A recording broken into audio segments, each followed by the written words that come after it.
ಎಲ್ರಿಗೂ ನಮಸ್ಕಾರ. ಮತ್ತೊಮ್ಮೆ ಅನ್ಬಾಕ್ಸ್ ಕರ್ನಾಟಕಕ್ಕೆ ಸ್ವಾಗತ ಸುಸ್ವಾಗತ. ಸೊ ನಾವಿವತ್ತು EPIP ಝೋನ್ ಬಂದಿದ್ದೀವಿ. ಸೊ ವೈಟ್ ಫೀಲ್ಡ್ ಹತ್ರ EPIP ಝೋನ್ ಇದೆಯಲ್ಲ, ಅಲ್ಲಿ ಬಂದಿದ್ದೀವಿ. ಸೊ ಯಾಕಂದರೆ ಒಂದು ರೋಡ್ ಸೈಡು ಅಫೋರ್ಡಬಲ್ ಪ್ರೈಸ್ಗೆ ಒಳ್ಳೆ ಬಿರಿಯಾನಿ ತಿನ್ನೋಣ ಅಂತ. ಎಲ್ಲಿ ಅಂದರೆ ಅಲ್ಲಿ ಕಾಣಿಸ್ತಾ ಇದೆಯಾ ಜನಜಂಗುಳಿ. ಸೊ ಹರ್ಷ ಝೂಮ್ ಮಾಡಿ ತೋರಿಸ್ತಾನೆ ಆ ಜಾಗಕ್ಕೆ, ರೆಡ್ಡೀಸ್ ಬಿರಿಯಾನಿ ಅಂತ. ಸೊ ಅಲ್ಲಿ ತುಂಬ ಜನ ಆಗಲ್ಲ ವೀಡಿಯೋ ತೊಗೊಳಕ್ಕೆ, ಅದಕ್ಕೋಸ್ಕರ ರೋಡ್ ದಾಡ್ಕೊಂಡು ಈ ಕಡೆ ಬಂದು ಫುಟ್ಪಾತಲ್ಲಿ ವೀಡಿಯೋ ಮಾಡ್ತಾಯಿದ್ದೀವಿ. ಸೊ ಅಲ್ಲಿ ಹೋಗಿ ಇದೊಂದು ಫುಲ್ಲು ಇವಾಗ ಎಷ್ಟು ಗೊತ್ತಾ, 1:30 ಟೈಮು, 12 ಗಂಟೆಗೆ ಅವ್ರು ಬರೋದು, ಅಂಗಡಿ ಹಾಕೋದು, ಫುಲ್ ರಶ್ ಆಗಿರುತ್ತೆ. ಊಟ ಟೈಮು ಇಲ್ಲಿ ಎಲ್ಲ ಕಾರ್ಟು ತುಂಬಿರುತ್ತೆ ಇಲ್ಲಿ ಸುತ್ತಮುತ್ತ ಏನೇನಿದೆ ಎಲ್ಲ. ಸೊ ಇವಾಗ ಹೋಗ್ಬಿಟ್ಟು ಏನೇನು ಸಿಗುತ್ತೆ ಅಂತ ತಿಳ್ಕೊಂಡು ಒಂದು 2-3 ಡಿಶಸ್ನ ಟ್ರೈ ಮಾಡೋಣ. ಹೈದರಾಬಾದಿ ಬಿರಿಯಾನಿ ಮೇಯ್ನು ಅಂತ ಕೇಳ್ಪಟ್ಟಿದ್ದೀವಿ.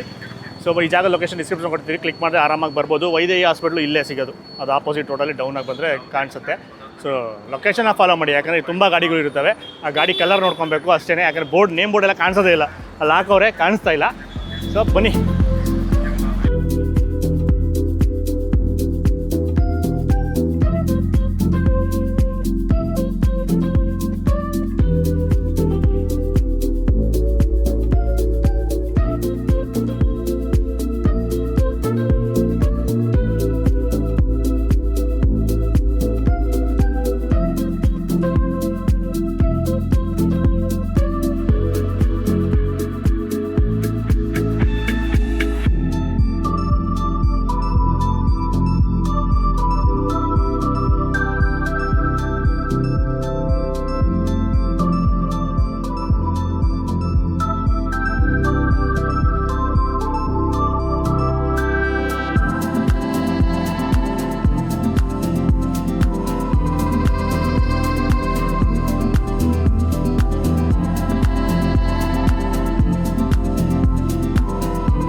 ಮಸಾಲೆ ನೆಕ್ದೆ ಖಾರವಾಗಿದೆ ಇದು. ಸೊ 2 ಡಿಶ್ನ ತಂದಿದ್ದೀವಿ. ಸೊ ಇಲ್ಲಿ ಮೂರು ಥರ ಸಿಗುತ್ತೆ. ಒಂದು ನಾರ್ಮಲ್ ಹೈದರಾಬಾದಿ ಬಿರಿಯಾನಿ, ದಮ್ ಬಿರಿಯಾನಿ, ಇನ್ನೊಂದು ಫ್ರೈ ಪೀಸ್ ಬಿರಿಯಾನಿ, ಇನ್ನೊಂದು ಜಾಯಿಂಟ್ ಬಿರಿಯಾನಿ ನಾನ್ ವೆಜ್ಜಲ್ಲಿ. ಆಮೇಲೆ ವೆಜ್ ಬಿರಿಯಾನಿ ಅವೆಲ್ಲ ವೆಜ್ ಪಲಾವ್ ಏನೋ ಇದೆ ಅದು ಸಿಗುತ್ತೆ ವೆಜಿಟೇರಿಯನ್ಸ್ಗೆ. ನಾನೇನು ಮಾಡಿದೆ, ಫಸ್ಟು ಹೈದರಾಬಾದಿ ದಮ್ ಬಿರಿಯಾನಿ ತೊಗೊಂಡಿದ್ದೀನಿ. ಆಮೇಲೆ ಇನ್ನೊಂದು ಈ ಫ್ರೈ ಪೀಸ್ ಬಿರಿಯಾನಿ ಮತ್ತು ಜಾಯಿಂಟ್ ಬಿರಿಯಾನಿ ಕಾನ್ಸೆಪ್ಟ್ ಏನಂದರೆ, ಇದೇ ರೈಸು, ಆ ರೈಸ್ ಮೇಲೆ ಸಪ್ರೇಟಾಗಿ ಫ್ರೈ ಪೀಸಸ್ಸು, ಜಾಯಿಂಟ್ ಅಂದರೆ ಆ ರಾನ್ ಪೀಸ್ ಬರುತ್ತಲ್ಲ, ತೊಡೆ ಮತ್ತು ಡ್ರಮ್ ಸ್ಟಿಕ್ 2 ಮಿಕ್ಸ್ ಆಗಿರೋ ಆ ಥರದ್ದು ಒಂದು ಪೀಸು ಮೇಲ್ಗಡೆ ಇಟ್ಟು ಕೊಡ್ತಾರೆ. ಅದೆರಡು ಆ ಕಾನ್ಸೆಪ್ಟು. ಅದಕ್ಕೆ ಜಾಯಿಂಟ್ ಬಿರಿಯಾನಿ ತೊಗೊಂಡಿದ್ದೀನಿ. ಯಾಕಂದರೆ ಇಲ್ಲಿ ತುಂಬ ಜಾಸ್ತಿ ಜನ ಅದೇ ತೊಗೊತಾ ಇದ್ದು, ನೋಡೋಕ್ಕೂ ಟೆಂಪ್ಟಿಂಗ್ ಆಗಿತ್ತು, ತುಂಬ ಜನಕ್ಕೂ ಇಷ್ಟನೂ ಕೂಡ. ಅದಕ್ಕೋಸ್ಕರ ಒಂದು ಜಾಯಿಂಟ್ ಬಿರಿಯಾನಿ ಕೂಡ ತೊಗೊಂಡಿದ್ದೀನಿ. ಸೊ ಇದೆರಡು. ಇನ್ನೊಂದು ಕ್ವಾಂಟಿಟಿ ಏನಂದರೆ ಹಾಫ್ ಪ್ಲೇಟ್ ತೊಗೊಂಡಿರೋದು, ಇದು ಫುಲ್ ಪ್ಲೇಟ್ ಅಲ್ಲ. ಸೊ ಫುಲ್ ಪ್ಲೇಟು ನಮ್ಮ ಕೈಲಿ ತಿನ್ನೋಕ್ಕಾಗಲ್ಲ, ಜಾಸ್ತಿ ಬರುತ್ತೆ, ಅದಕ್ಕೋಸ್ಕರ. ಸೊ ಹೈದರಾಬಾದಿ ದಮ್ ಬಿರಿಯಾನಿ ಗೊತ್ತಲ್ಲ, ಲೇಯರಾಗಿ ಕುಕ್ ಮಾಡಿರ್ತಾರೆ, ಮಸಾಲೆ ಎಲ್ಲ ಇರುತ್ತೆ, ಅದು ಮಸಾಲೆ ಮತ್ತು ಮಿಕ್ಸ್ ಮಾಡಿ ಅವರೇ ಕೊಡ್ತಾರೆ.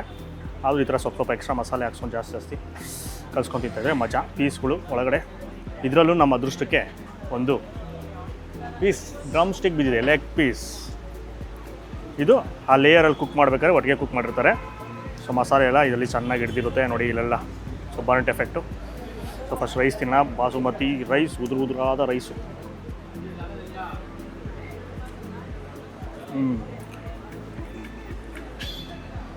ಆಹಾ, ಚೆನ್ನಾಗಿದೆ.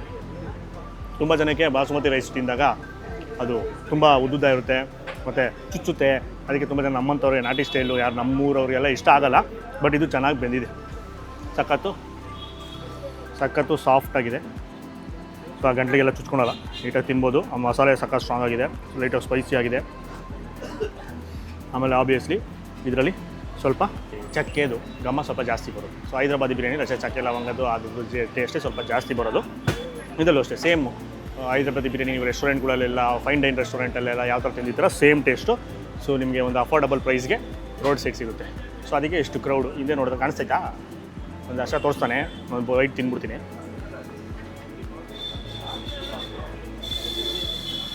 ಈಗ ಪೀಸ್ ತಿನ್ನುವ ಸಮಯ. ಹೈದರಾಬಾದಿ ಬಿರಿಯಾನಿ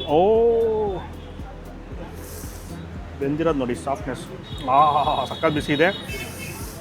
ಎಲ್ಲ ಪುಡಿ ಪುಡಿ ಒಳಗಡೆ ನೋಡಿದ ಜ್ಯೂಸಿನೆಸ್ಸು ಸಾಕತ್ತು.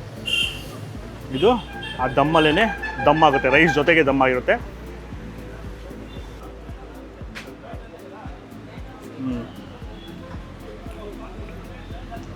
ಸೂಪರ್ ಸಾಫ್ಟ್, ಸೂಪರ್ ಜ್ಯೂಸಿ, ಹಿಂಗೆ ಮೆಲ್ಟ್ ಆಗೋಯ್ತು ಬಾಯಲ್ಲಿ, ಸಾಕಾಗಿದೆ.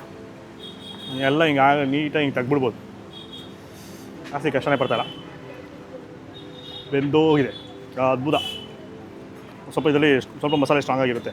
ಸೊ ಪ್ರತಿ ಬೈಟ್ಗೂ ಏನಂದರೆ ಪೀಸ್ನ ನೆಂಚ್ಕೊಂಡೇ ತಿನ್ನಬೇಕು. ಸೊ ಈ ಹೈದರಾಬಾದಿ ಸ್ಟೈಲಲ್ಲೆಲ್ಲ, ಇಲ್ಲಾಂದರೆ ಈ ಮಸಾಲೆ ಮೆಚ್ಕೊಂಡು ತಿನ್ನಬೇಕು. ಸೊ ನಿಮಗೆ ಬರೀ ವೈಟ್ ರೈಸ್ ಥರ ಸಿಕ್ಬಿಡುತ್ತೆ. ಸೊ ಎಲ್ಲ ಮಿಕ್ಸ್ ಮಾಡ್ಕೊಂಡು ನೀಟಾಗಿ ತಿಂದರೆ ಒಳ್ಳೆ ಮಜಾ ಮತ್ತು ಕಿಕ್.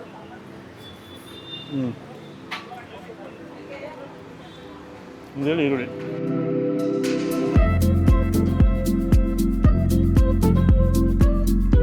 ಈಗ ನೆಕ್ಸ್ಟು ಜಾಯಿಂಟ್ ಬಿರಿಯಾನಿ ತಿನ್ನುವ ಸಮಯ. ನೋಡಿದ್ರೆ ಹೆಂಗೆ ಟೆಂಪ್ಟಿಂಗಾಗಿ ಕಾಣಿಸ್ತಾ ಇದೆ. ಇದು ಜಾಯಿಂಟ್ ಬಿರಿಯಾನಿ. ಸಪ್ರೇಟಾಗಿ ಚಿಕನ್ ಫ್ರೈ ಮಾಡ್ಕೊತೀವಲ್ಲ ಆ ಥರ ಮಸಾಲೆನಲ್ಲಿ ಫ್ರೈ ಮಾಡ್ಕೊಂಡಿರ್ತಾರೆ. ನಮ್ಮ ಹೈದರಾಬಾದಿ ಬಿರಿಯಾನಿ ಏನಿದೆ ಅದ್ರ ರೈಸ್ನ ಕೊಟ್ಬಿಟ್ಟು ಅದ್ರ ಜೊತೆಗೆ ಆ ಬಿರಿಯಾನಿ ಆ ಮಸಾಲೆನೂ ಹಾಕಿರ್ತಾರೆ. ಪ್ಲಸ್ಸು ಈ ಪೀಸ್ನ ಮೇಲಿಟ್ಟು ಅದ್ರದ್ದು ಏನು ಫ್ರೈ ಗೊಜ್ಜಿದೆ ಅದನ್ನು ಸ್ವಲ್ಪ ಎಲ್ಲ ಹಿಂಗೆ ಹಾಕಿ ಕೊಡ್ತಾರೆ. ಇಲ್ಲೆಲ್ಲ ಹಾಕಿದ್ದಾರೆ ನೋಡಿ ಗೊಜ್ಜು. ಸೊ ಅದು ಮತ್ತು ಬಿರಿಯಾನಿ ಮಸಾಲೆ ಎಲ್ಲ ಮಿಕ್ಸ್ ಮಾಡಿಕೊಂಡು ತಿನ್ನಬೇಕು.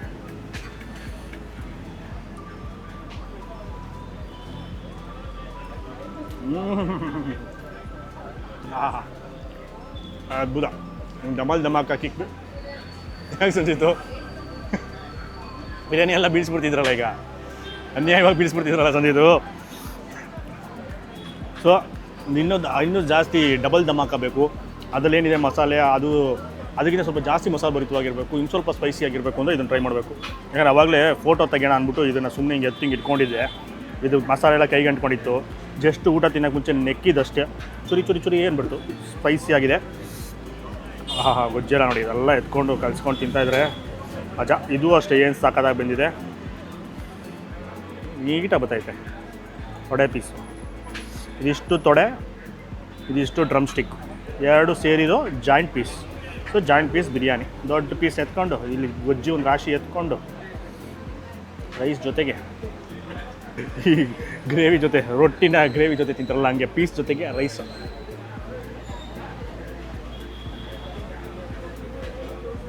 ಇದು ನೋಡಿದ ತಕ್ಷಣ ಪಾಂಡಿಚೇರಿಯಲ್ಲಿ ವೀಡಿಯೋ ಮಾಡಿದ್ವಲ್ಲ ಅದು ತೊಕ್ಕು ಬಿರಿಯಾನಿ ನೆನಪಾಯಿತು. ಬಟ್ ಅದು ಸ್ವಲ್ಪ ಸ್ವೀಟಿಶ್ ಆಗಿತ್ತು. ಇದು ಸ್ಪೈಸಿಯಾಗಿ ನಮಗೆಲ್ಲರಿಗೂ ನಾಲ್ಗೆಗೆ ತಕ್ಕನಾಗಿದೆ, ಇಷ್ಟ ಆಯಿತು. ಸೊ ನನಗೆ ಗೊತ್ತಿರೋಂಗೆ ತುಂಬ ಜನ ಇದನ್ನೇ ಪ್ರಿಫರ್ ಮಾಡೋದು. ಎಕ್ಸ್ಟ್ರಾ ಮಸಾಲ ಸಿಗುತ್ತೆ. ಇಲ್ಲಿ ತುಂಬ ಜನ ಇದನ್ನೇ ಟ್ರೈ ಮಾಡ್ತಾಯಿದ್ದಾರೆ. ಅಲ್ಲೆಲ್ಲ ಆಂಧ್ರ ಕಡೆ, ತೆಲಂಗಾಣ ಅಲ್ಲೆಲ್ಲನೂ ಫ್ರೈ ಪೀಸ್ ಬಿರಿಯಾನಿಗಳು, ಈ ಜಾಯಿಂಟ್ ಬಿರಿಯಾನಿಗಳು ತುಂಬ ಫೇಮಸ್ಸು. ನಮ್ಮ ಮೇಘನಾ ಬಿರಿಯಾನಿಯಲ್ಲೂ ಅದೇ ಥರನೇ ಫ್ರೈ ಪೀಸ್ ಬಿರಿಯಾನಿನೇ ಫೇಮಸ್ಸು. ಎಲ್ಲರೂ ಅದನ್ನೇ ಟ್ರೈ ಮಾಡೋದು.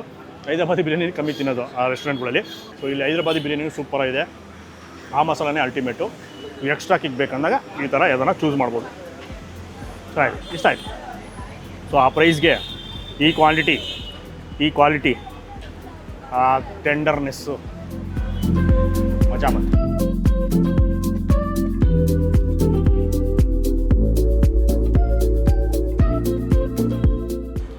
ಸೊ ಕಾಂಪ್ಲಿಮೆಂಟ್ರಿ ಸ್ವೀಟು ಸಲ ಇಟ್ಟಿರ್ತಾರೆ, ಕೊಡ್ಬೇಕಾದ್ರೆ ಪ್ಲೇಟಲ್ಲಿ ಇಟ್ಬಿಟ್ಟು ಕೊಡ್ತಾರೆ. ಮರ್ತೋದ್ರೆ ಆಮೇಲೆ ಹೋಗಿ ಇಸ್ಕೊಂಡು ಬರ್ಬೋದು. ರೆಡ್ ಅಲ್ವಾ ಚೆನ್ನಾಗಿದೆ.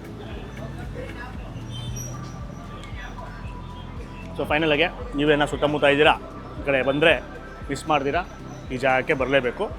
ಒಂದು ಅಫೋರ್ಡಬಲ್ ಪ್ರೈಸಲ್ಲಿ ಒಂದೊಳ್ಳೆ ಫೈನ್ ಡೈನ್ ರೆಸ್ಟೋರೆಂಟಲ್ಲಿ ಯಾವ ಥರ ಸಿಗುತ್ತೆ ಅದೇ ಲೆವೆಲ್ಗೆ ಕ್ವಾಲಿಟಿ ಮತ್ತು ಟೇಸ್ಟಿಯಾದ ಫುಡ್ ಸಿಗುತ್ತೆ. ಇಷ್ಟ ಆಗಿದ್ದು ಚಿಕನ್ ಕ್ವಾಲಿಟಿ, ಅದು ಬೆಂದಿದ್ದ ರೀತಿ. ಅದೃಷ್ಟ ಲೆಗ್ ಪೀಸ್ ಸಿಕ್ಕಿದ್ರೆ, ಇದರಲ್ಲಿ ದಮ್ ಬಿರಿಯಾನಿನಲ್ಲಿ ಇದು ನಾರ್ಮಲ್ ಪೀಸಸ್ ಸಿಗುತ್ತೆ.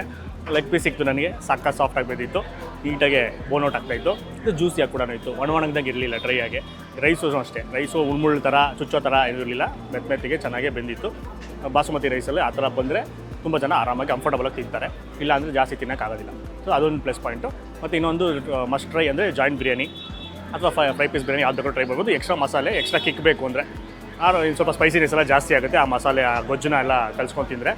ಸೊ ಆಮೇಲೆ ಅದೇ leg piece with thigh piece, ಅದೇ ರಾನ್ ಪೀಸು ತಿನ್ನೋರು ಇದನ್ನು ಜಾಯಿಂಟ್ ಬಿರಿಯಾನಿನ ಟ್ರೈ ಮಾಡ್ಬೋದು.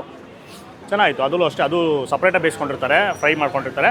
ಬಟ್ ಅದು ಅಷ್ಟೇ ಸಖತ್ತು ಸಾಫ್ಟಾಗಿ ಚೆನ್ನಾಗಿ ಬೆಂದಿತ್ತು. ಅದೊಂದು ಪ್ಲಸ್ ಪಾಯಿಂಟ್. ಮತ್ತು ಸ್ಪೈಸಿ ಆಗಿತ್ತು. ಒಂದು ಚೂರು ಖಾರ ನೆಕ್ಕಿದ ತಕ್ಷಣ ಅದು ಚೂರು ಗೊಜ್ಜು ನೆಕ್ಕಿದ ತಕ್ಷಣ ಅದು ಖಾರ ಹೊಡಿತಾಯಿತ್ತು. ಸೊ ಅದು ಇಷ್ಟ ಆಗುತ್ತೆ, ತುಂಬ ಜನಕ್ಕೆ ಇಷ್ಟ ಆಗುತ್ತೆ ಮೆಜಾರಿಟಿ. ಸೊ ಕ್ರೌಡ್ ನೋಡಿದ್ರೆ ಗೊತ್ತಾಗ್ಬೋದು ಸೊ ಡಿಮ್ಯಾಂಡ್ ಯಾವ ಥರ ಇದೆ ಅಂತ. ಪಾರ್ಸಲ್ಸು ತುಂಬ ಹೋಗ್ತಾಯಿದೆ. ನಾವು ಹಂಗೂ ಹಿಂಗೂ ತೂರ್ಕೊಂಡೋಗಿ ಸ್ವೀಟ್ ಎತ್ಕೊಂಬಂದು ಯಾವಾಗಲೇ ತೊಗೊಂಡಿರಲಿಲ್ಲ, ಅದು ಪಟ ಅಂತ ಖಾಲಿ ಆಗ್ತಾಯಿದೆ. ಸೊ ಬೇಗ ಬನ್ನಿ, ಅದು ಓಪನಿಂಗ್ ಟೈಮ್ ಬಂದಾಗ ಆರಾಮಾಗೆ ರಶ್ ಇರೋಲ್ಲ ಜಾಸ್ತಿ, ಅವಾಗ ನೀಟಾಗಿ ತಿನ್ಕೊಂಡು ಹೋಗೋದು ನೆಮ್ಮದಿಯಾಗಿ.